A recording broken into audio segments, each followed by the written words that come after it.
Bienvenue tout le monde. Welcome everyone. Committee on Justice and Human Rights as we continue our meetings on remediation agreements, the Shawcross Doctrine, and the discussions between the Office of the Attorney General and government colleagues. Today, we're joined by the Prime Minister's former Principal Secretary, Mr. Gerald Butts. Mr. Butts, it's a pleasure to have you at committee. Thank you very much for coming to share your perspectives on the matter that we're studying. Thank you. Point of order, Mr. Point of Chair. order, Mr. Cooper.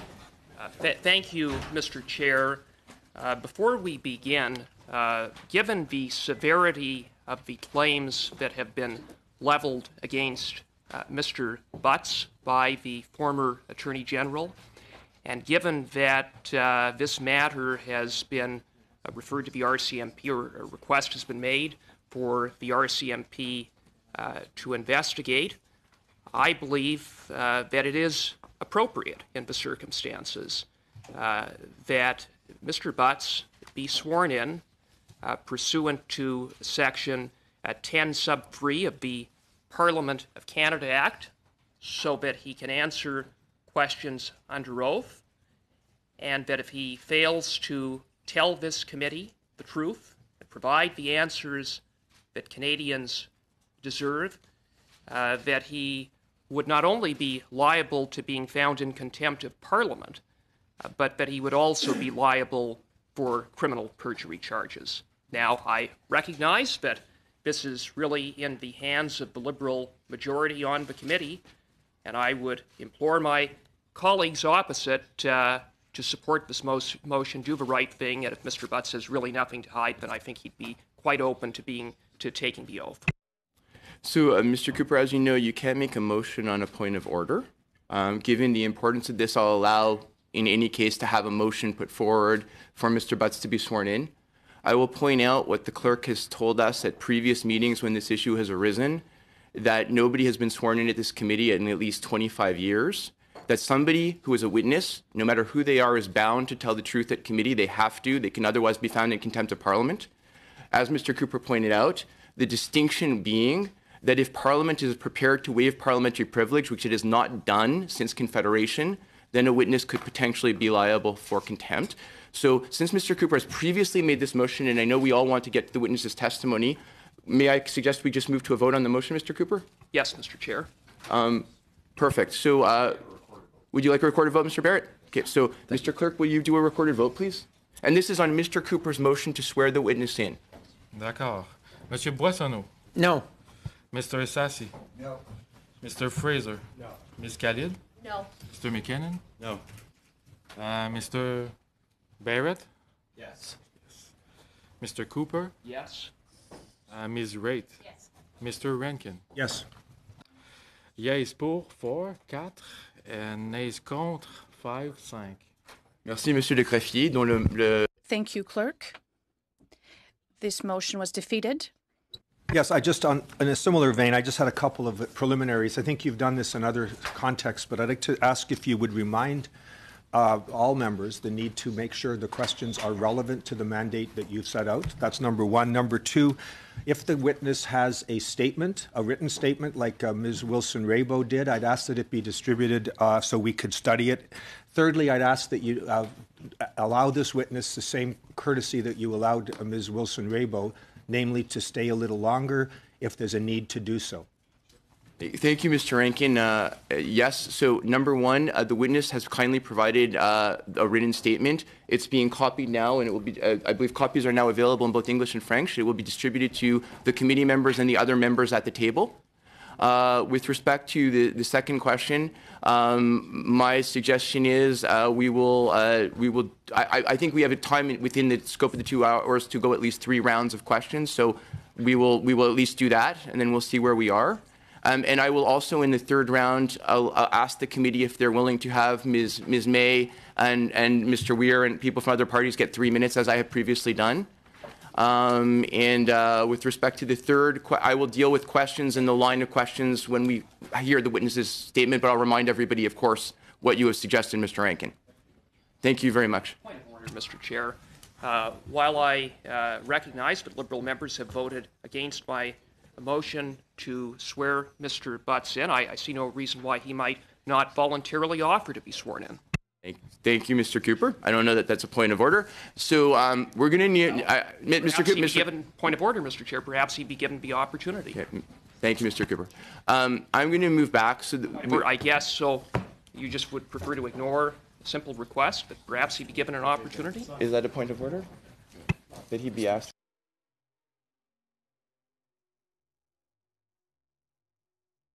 So as the clerk has advised, that is not a point of order. It's a decision for the committee. The committee has made the decision. It's not a decision for the witness. So I pretty appreciate your efforts, Mr. Cooper. They're always appreciated.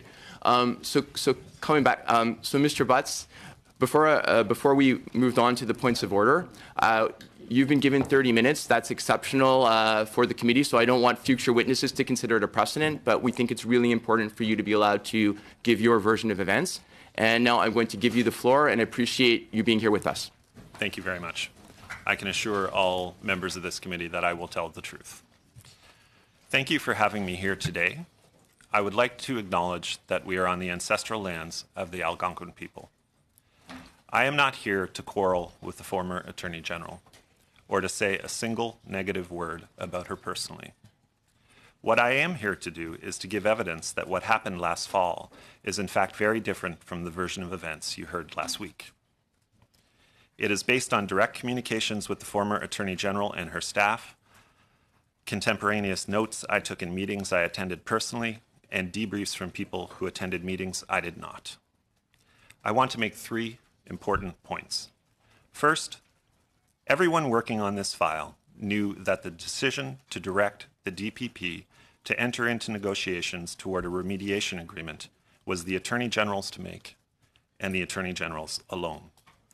We also knew that that decision, whatever it was, would have a real impact on thousands of people, and we took our responsibility to these people seriously.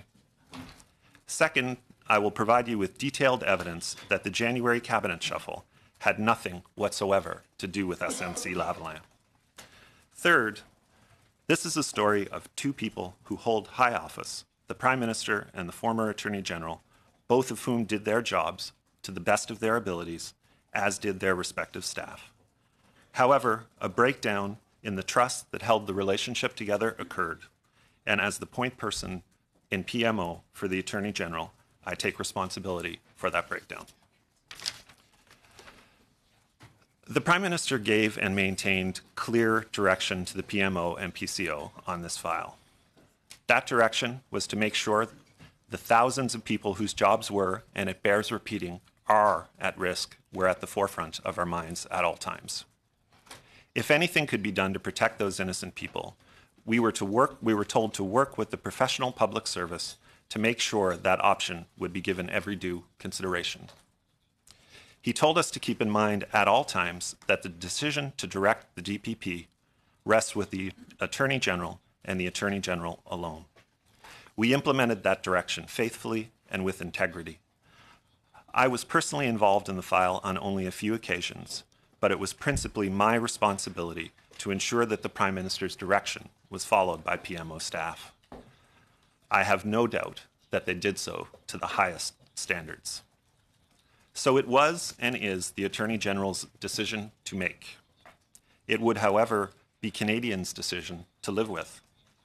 Specifically, the 9,000 plus people who could lose their jobs, as well as the many thousands more who work on the company's supply chain. The Prime Minister believed that this is a real and significant public policy challenge that deserves a robust and thoughtful response.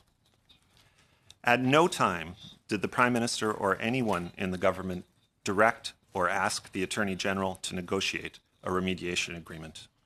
The former Attorney General confirmed that last week to this committee. So what exactly was staff talking to the Minister about?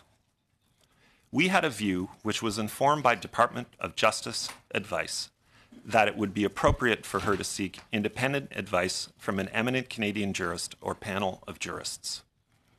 We believe that this was appropriate, first, because the law empowering the Attorney General to use remediation agreements is new. Indeed, this was the first time that entering into a remediation agreement under the new regime was even possible. Second, we felt that outside advice was appropriate because of the extraordinary circumstances of a conviction. The fact that the company involved employs so many people across the country heightened the public importance of the matter. That was the entirety of our advice to the Attorney General, which we made clear she was free to accept or not. We also made clear that if the Attorney General accepted our proposal and took external advice, she was equally free to reject or accept that advice. It was not about second-guessing the decision. It was about ensuring that the Attorney General was making her decision with the absolute best evidence possible. Fresh in our minds was a recent Federal Court of Appeal decision that had found that the government had not concluded consultation sufficiently in connection with the TMX pipeline.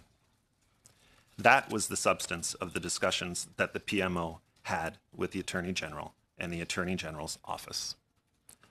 When you boil it all down, all we ever asked the Attorney General to do was to consider a second opinion.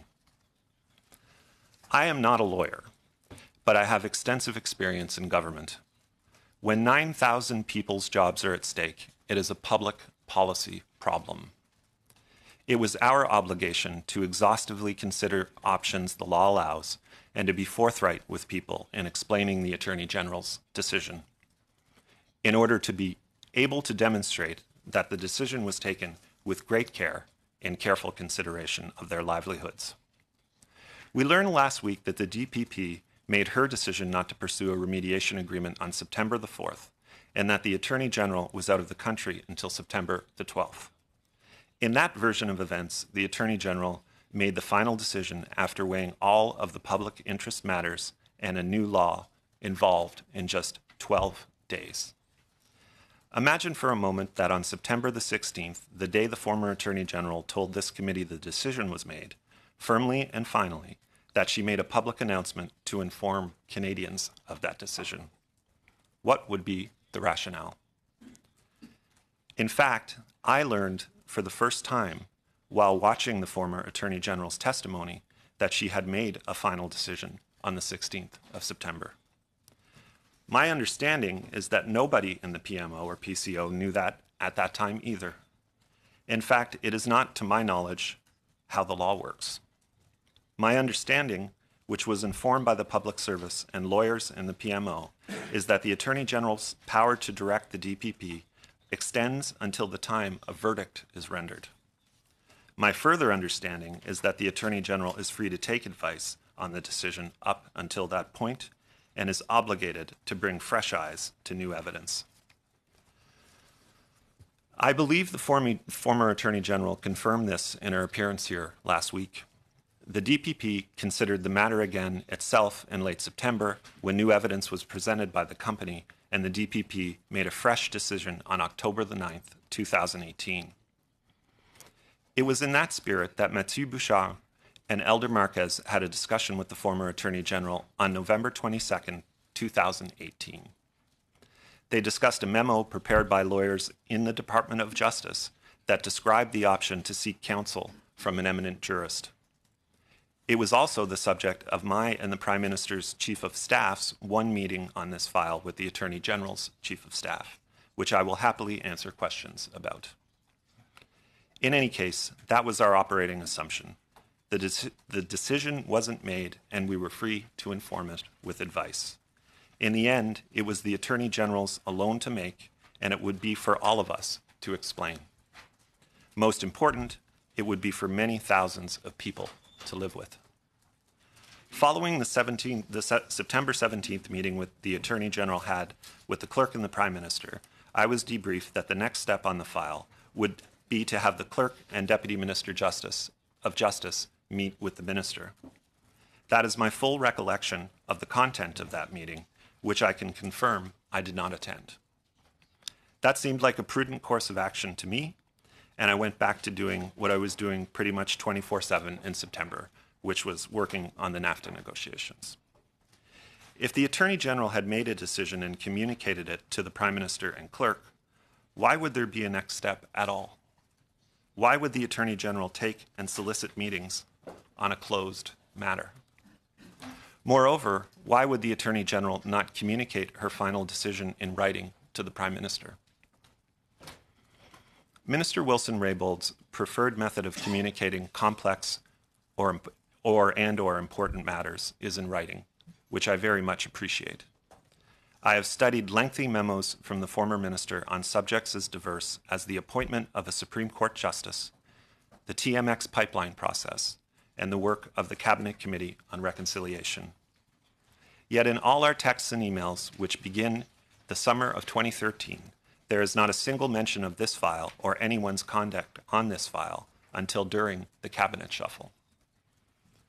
I believe that if any minister is made aware of something they think is this wrong, I believe they have an obligation to inform the Prime Minister soon after they become aware of it.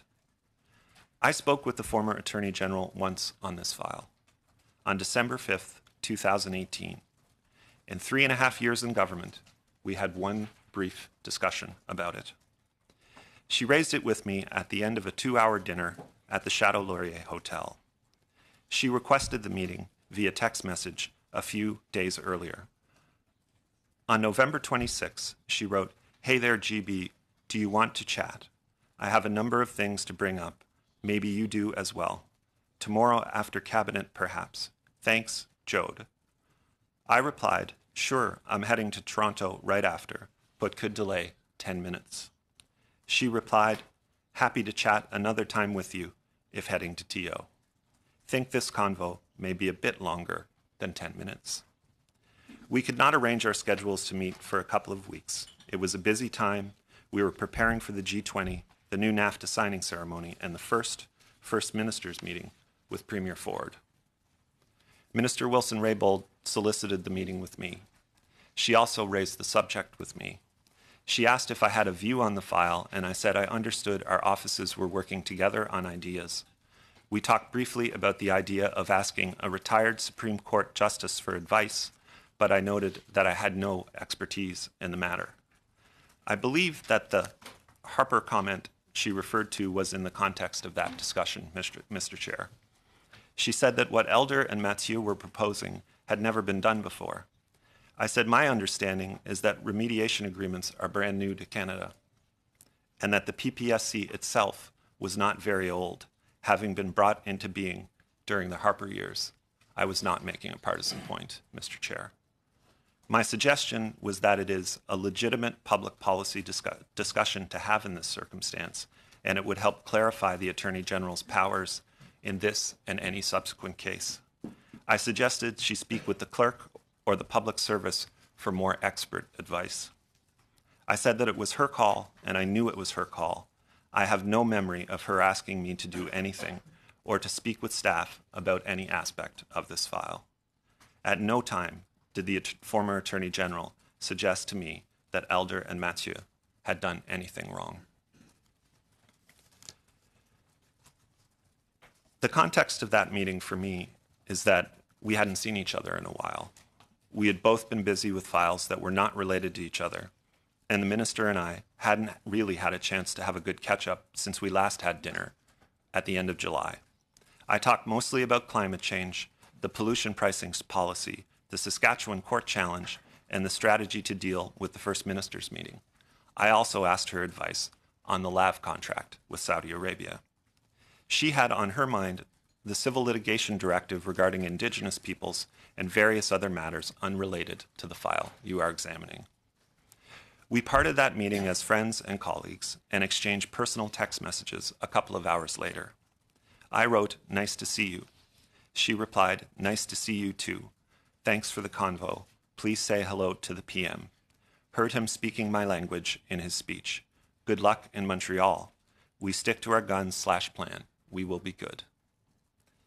I just want to note that the reason she talks about that is I had left the meeting just to go meet the Prime Minister to go to the FMM in Montreal that evening. Finally, on Tuesday, December the 11th, the Minister texted me for the last time about the December 5th meeting. It read, "Hey there, couple of things. 1, KSA/LAVs. Thought about it more. Have some thoughts. Would not mind discussing. 2, RE directive. I made most of changes from Elder already prior to Cabinet. Can this go out? Honestly not clear as to what result was at Cabinet. Here PM wants changes, but I am confident I have addressed all concerns. This is a big deal to me, as you know. The directive she is referring to is the Attorney General's directive on litigation matters involving Indigenous peoples, which was issued just before Ms. Wilson-Raybould became Minister of Veterans Affairs in January. As you will note, SNC-Lavalin is not mentioned in these exchanges at all. I am fully aware that two people can experience the same event differently. I believe that the minister shared my interpretation of our dinner, and I only quote these messages so you can appreciate why I was so surprised to hear months later that the minister experienced that dinner as pressure. I do not see how our brief discussion of that file constituted pressure of any kind. The second and final meeting I had on the file was with Jessica Prince, the minister's chief of staff, and Katie Telford. There was no urgency to attend that meeting. I remember that meeting very, very differently than the account given last week. I remember Ms. Prince saying that the minister didn't want to consider quote-unquote political factors in the decision and was worried about the appearance of political interference. I said that it's the minister's decision, of course, but to my mind, 9,000 people are not a political issue. It was a very real public policy problem. Either way, she decided, I could not see how having someone like Beverly McLaughlin give the minister advice constituted political interference. Ms. Telford's comments were reported here last week out of context. Ms. Telford was simply saying what we say all the time when legal matters come up in the presence of lawyers, that we are not lawyers and cannot debate the law. On the op-ed point, she was simply saying that we would do our best to support the minister, whatever decision she chose to make. That's the sum total of my personal interactions with the Attorney General on this file. A brief conversation at the end of what I thought was a good dinner, and a meeting with her staff where I sought to understand her reticence to receive advice from an independent jurist. This, to me, begs the entire question of what exactly constitutes pressure. According to the former minister's testimony, 11 people made 20 points of contact with her or her office over a period of close to 4 months. 4 of these people never met with the Attorney General in person. In my case, the Attorney General solicited the meeting.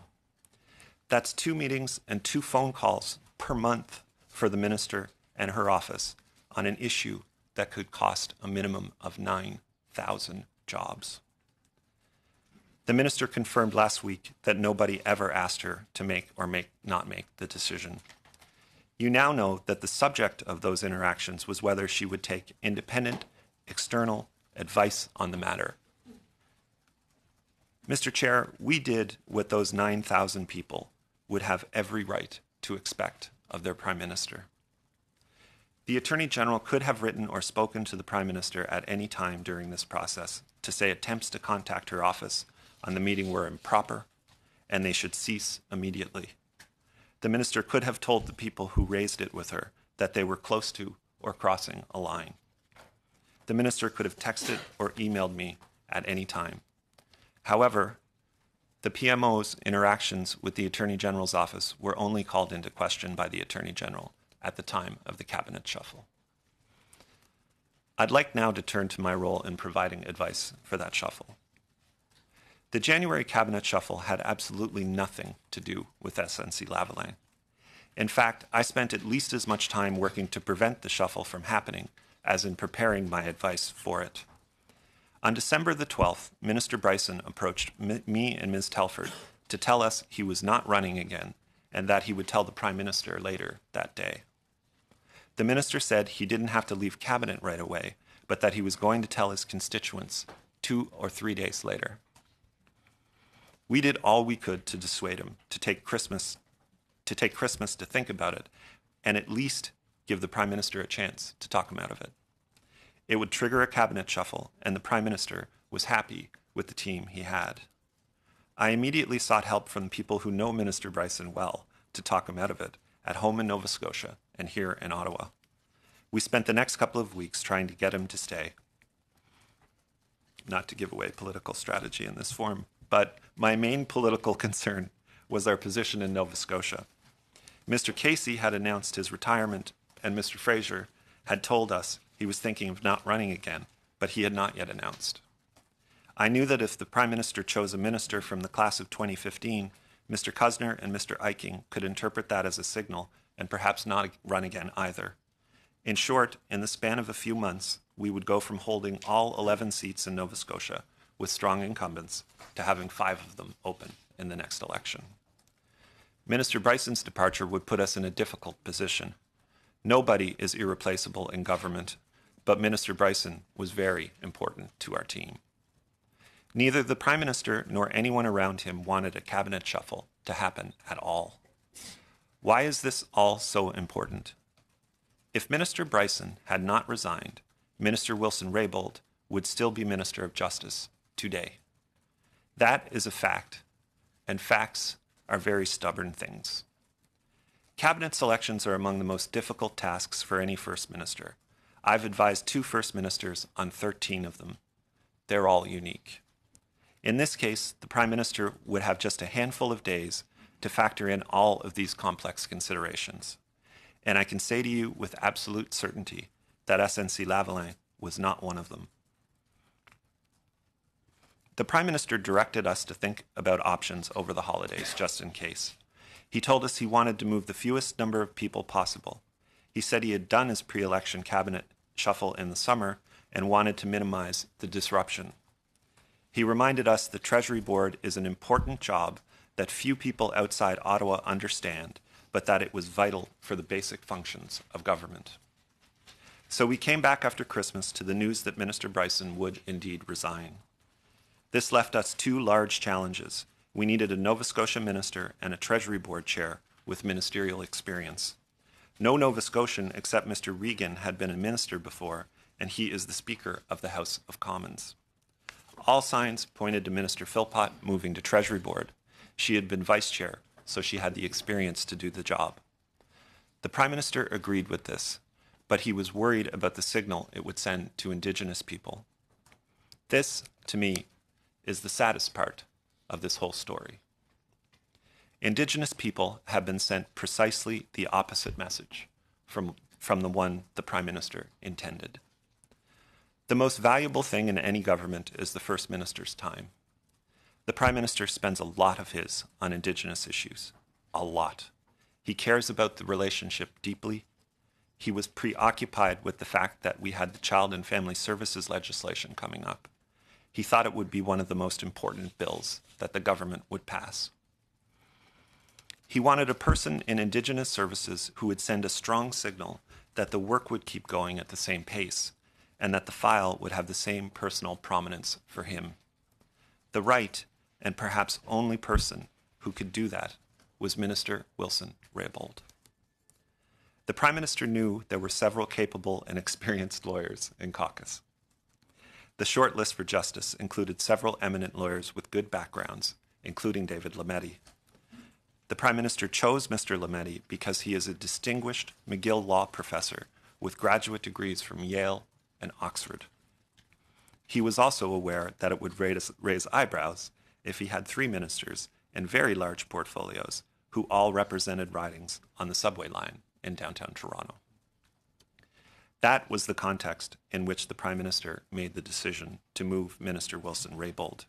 It had nothing whatsoever to do with SNC-Lavalin. So the plan was a simple one, Mr. Chair. Philpott to Treasury Board, Wilson-Raybould to Indigenous Services, bring Lametti into Justice and Jordan into the new Rural Affairs portfolio that caucus had been lobbying for. It was a simple plan for a small, tidy shuffle. The situation started to change on the weekend of January 5th. The Prime Minister spoke to Minister Philpott in person, one-on-one, in his office on Sunday the 6th. The Prime Minister debriefed us right afterward. He said Minister Philpott was excited by the challenge, especially the digital government aspects of her new file. She said Minister Wilson-Raybould was an excellent choice for Indigenous services, but worried she would see it as a demotion. Minister Philpott then told the Prime Minister that she worried that Minister Wilson-Raybould might wonder if her move were connected to the DPA issue. That was the first time I ever heard anyone suggest that this cabinet shuffle was in any way related to the SNC Lavalin file. The Prime Minister assured Minister Philpott that the shuffle had nothing to do with the file and asked her if she would help with the transition of her ministry to Minister Wilson-Raybould. She said that she would. After that meeting, I spoke to the Prime Minister privately. He was surprised by what Minister Philpott had said. I said to him that he had to factor into his thinking the possibility that the assertion she had made would be made publicly, however far-fetched it seemed. He replied that he knew that was not why he was moving her, and he would not change his mind. On January the 7th, 2019, the Prime Minister phoned the Minister of Justice and Attorney General to inform her that he was shuffling cabinet and that she would be part of that shuffle. I was present for the entire conversation, as was Ms. Telford. The following is from a contemporaneous note I took during the conversation. I also have the text messages Ms. Wilson-Raybould and I exchanged afterward, and I will summarize them. We would have many conversations in the following week, and I am at liberty under the terms of the Order in Council to discuss and answer questions about them. I will do so to the best of my abilities. The Prime Minister began the call by saying that Minister Bryson's sudden departure had put us in, quote, a tough spot. He said that he didn't want to shuffle cabinet, but that he needed our, quote, best players to move in order to, quote, pitch in. He said the Indigenous agenda was really important to him and to the country, as the Attorney General knew well. He said he didn't want to move Minister Philpott, but that she was the best qualified person to do Treasury Board because she had been Vice Chair. He then said that would leave a large hole at Indigenous services, and he didn't want people to think he was relenting at all on the agenda. He said he knows how much she, quote, loves being Mojag, but that she was one of our top people, and moving her to Indigenous services would, quote, show Canadians how seriously we take this. There was a long pause on the phone. Minister Wilson-Raybould said that she was, quote, a little bit shocked, unquote, because Mojag was, quote, her dream job. She said, IS is not my dream job. I'm not going to lie about that. The Prime Minister said, I know it is not your dream job, but it is core to this government's mission. Minister Wilson-Raybould said, quote, I feel I'm being shifted out of justice for other reasons. The Prime Minister replied that he was doing this shuffle because he had to, and because he thinks it's the best thing for the government and the country. He repeated that he wouldn't be doing it at all if it weren't for Minister Bryson's departure. He said, when you lose a team member, everyone else has to pitch in. The call concluded. Then Minister Wilson-Raybould did something I didn't expect. I had never seen anyone do it before in 13 shuffles over many years. The former Attorney General turned down a cabinet portfolio. She said she couldn't do it for the reason that she had spent her life opposed to the Indian Act and couldn't be in charge of programs administered under its authority. I want to say here, Mr. Chair, that I should have known that, and had we had more time to think of the cabinet shuffle, I probably would have realized it. I undertook to ask the Prime Minister to consider alternatives, but I also said I had never seen a minister turn down a ministry. The obvious question is, why did the Prime Minister not leave the minister in her old job if she turned down a new one? My advice was this: if you allow a minister to veto a cabinet shuffle by refusing to move, you soon won't be able to manage cabinet. Cabinet invitations are not the product of shared decision-making. My advice was that the Prime Minister should not set the precedent that a cabinet minister could refuse a new position and therefore remain in one position for the life of the government. Over the next few days, Ms. Wilson-Raybould and I talked and corresponded many times. I knew from those exchanges that trust had broken down between our office and the minister. I was deeply concerned by what the minister was saying.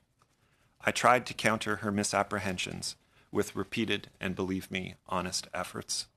In the end, I was unable to do so. And here we are today. I am firmly convinced that nothing happened here beyond the normal operations of government. Highly trained legal staff and PMO work closely with PCO's legal team on all aspects of the file to make sure that the Shawcross Doctrine was adhered to. I've had some time on my hands for the first time in a long while. I've used that time to review all of my existing texts and emails with Ms. Wilson-Raybould since we met on October the 3rd, 2013. There's a caricature in the press about what a relationship between PMO staff and a minister looks like. This, Mr. Chair, was not that. I came to trust Ms. Wilson-Raybould as a valued colleague and friend over the next 5.5 years. We had long, thoughtful, challenging discussions, both professional and personal.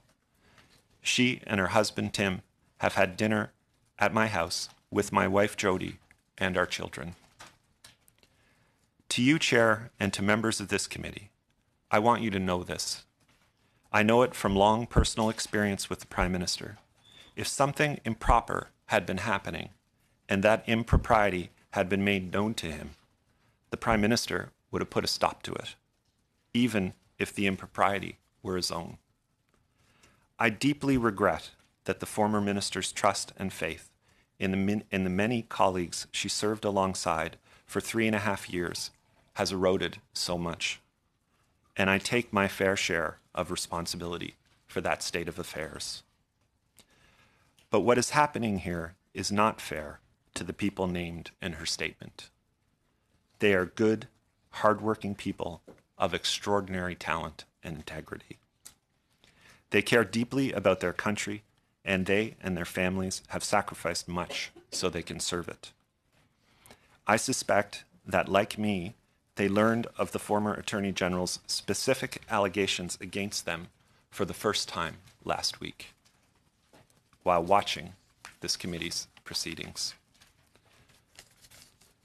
It is the highest honor of my professional life to have worked with all of these people, and so many others on so many important matters for so many years. I bear Ms. Wilson-Raybould no malice or no animus, and I wish her and her husband Tim well in the future. Most of all, I hope that this sad episode can be resolved quickly so the people who still have the privilege of being temporary occupants of high public office can get on with their vital work. I want to thank the many, many friends who have reached out over the past few weeks. Your kindness is the stuff of life. I hope that what I have said today gives you the context and rationale for my resignation that I could not give you before now. It is one thing to be accused of something on the front page of the paper. It is another to be accused of it by a friend and a cabinet minister. One happens all the time. The other had never happened to me before. The Prime Minister and I have been close friends for almost 30 years. That is well known.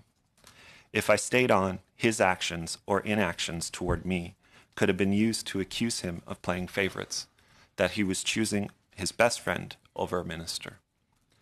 I could not allow our friendship to be held against him, so resigning was the right and necessary thing to do for the office and for the Prime Minister. I appreciate the opportunity to put that on the record, Mr. Chair.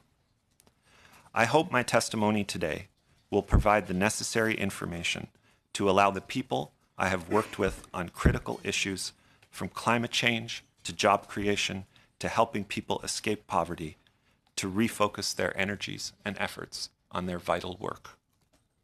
Thank you all for your patience today, and thank you all from all parties for your many years of dedicated public service. I look forward to your questions.